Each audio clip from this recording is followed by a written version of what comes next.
It's a day that will never be forgotten. It's a tragedy that was heard all over the world. On January 13th, a disaster struck off the coast of Italy when a cruise ship began to sink after hitting a set of heavy rocks. It happened on the island of Giglio. Most of the 4,200 people on board survived, but the wreck left at least 15 people dead. Nearly 20 others were listed under the missing category. But amid this tragedy, there were also moving stories. Locals from the island offered whatever they could to help the victims.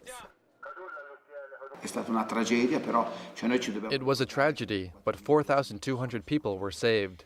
A lot of equipment was used and everyone came together. It was certainly a tragedy, but from the start, the town was ready to help.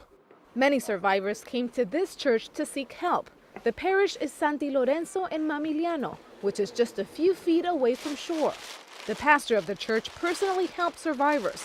In fact, after evacuating, many crew members came here asking for help. Most lost all their belongings out in the water. The first to arrive were families with children, but they weren't here very long because rescue teams found a site that was more adequate for them. I quickly headed back home to get more blankets and sweaters for the victims. It was here in the small church that dozens of people found refuge. The majority were Peruvians who worked on the Costa Concordia.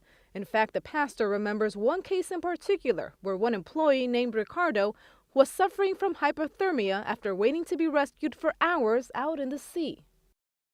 We took him to my house. He didn't speak. It seemed like he was freezing. We gave him dry clothes, a blanket, and hot tea. He sat on the couch and stayed there all night. It's just one of many stories where Italian rescue teams and locals alike came together to help out those who needed it the most. For many of them, it was a matter of life and death.